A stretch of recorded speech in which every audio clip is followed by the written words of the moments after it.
Hi everyone, my name is Julie Nasser. Today I'll be doing the mentor interview process. Okay, so the first question is, what am I most passionate about and why? It's a really good question. Passionate about a lot of things, but to narrow it down, I'm passionate about helping people feel seen, heard, and supported, especially when it comes to their mental health. I've struggled with mental health. I understand how much of a difference it can make, even if one person listens without judgment. This experience has inspired me to pursue a major in psychology and work as a behavioral technician, which I've had the opportunity to support children with autism and other developmental needs. But for me, I'm passionate about creating that safe, supporting spaces where people feel comfortable opening up. And I hope to continue making that kind of positive impact through mentoring. All right. The second question is, what is something I'm most proud of accomplishing and why? So I'm proud of becoming a behavioral tech while pursuing my psychology degree. I love working with children with autism. Um, it challenged me to be patient, adaptable, compassionate every day. I've learned how to build trusting relationships, communicate, and support individuals through difficult moments while still celebrating their progress. Uh, balancing school, balancing school and becoming a behavioral tech was not easy, but definitely made me more resilient. And it showed that I wanted to dedicate my future into helping others with their mental health and their well-being. Great. So then the third question, what is the most challenging experience I've ever been through? And what about that experience made it challenging? I feel like I mentioned it before in question number one, but the most challenging experience I've been through was struggling with my own mental health. I was balancing school, work, my personal life, and there were times when I felt overwhelmed, isolated, and unsure of how to manage everything I was feeling. What made it especially challenging was that I was trying to meet everyone's expectations while also trying to take care of myself. I grew up in a family where mental health is not really talked about or seen. So it kind of made me feel like I was in this box of not being seen and heard. And that's kind of where it led to more of that isolation. However, the experience taught me that asking for help isn't a sign of weakness. It takes strength to recognize when you need support.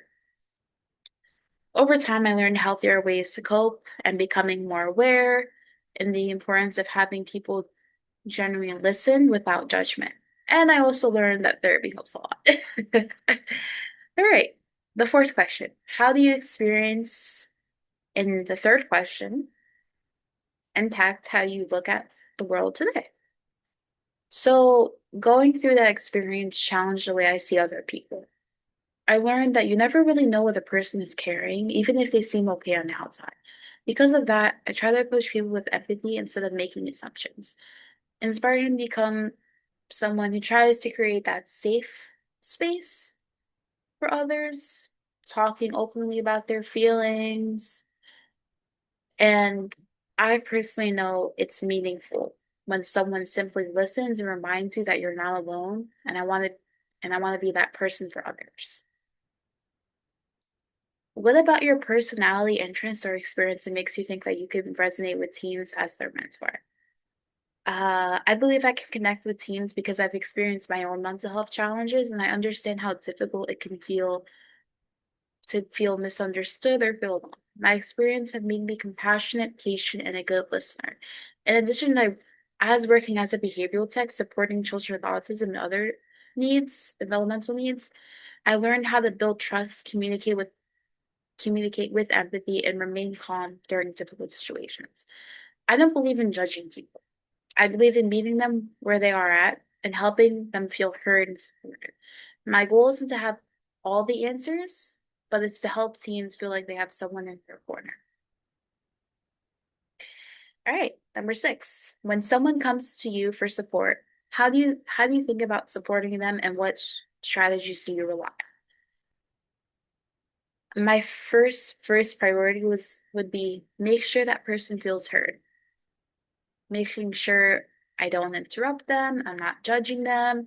I try to understand what they're experiencing, where they're coming from, and also being engaging too, asking them thoughtful questions, validating their feelings, and encouraging them to think through possible solutions rather than telling them what to do. Someone is dealing with something beyond what I can help with, I would encourage them to reach out to trusted adults or mental health professionals because I believe everyone deserves the right support. All right, question number 9. From a scale of 1 to 10, how would you rate your current emotional regulation ability to manage intense emotions? What helps you stay regulated? I would rate myself a 9. I don't think anyone manages every situation perfectly, but I developed healthy ways to regulate my emotions. I prioritize self awareness, take time to reflect before reacting, and use strategies like talking walks, journaling, spending time with my family and friends, and practicing my faith. I know not a lot of people may take up these practices, but this is something that I've used to help me regulate my own emotions. My own mental health journey has taught me that emotions are temporary and that it's important to respond thoughtfully rather than react impulsively. All right. And how about and the last question is what has been the period of greatest change for you in your life? All right. The greatest period of change in my life was learning how to prioritize my own mental health while continuing to pursue my education and career goals. It wasn't easy because I had to change the way I viewed asking for help and taking care of myself. At first, I felt uncertain and overwhelmed, but over time, I tried to become more confident, resilient, and self aware. That experience helped me shape the person I am today and reinforced my passion for supporting others who may be going through similar challenges. Okay, so I appreciate the time for watching my video. And yeah, thank you so much. And I hope everyone has a great day. Thank you.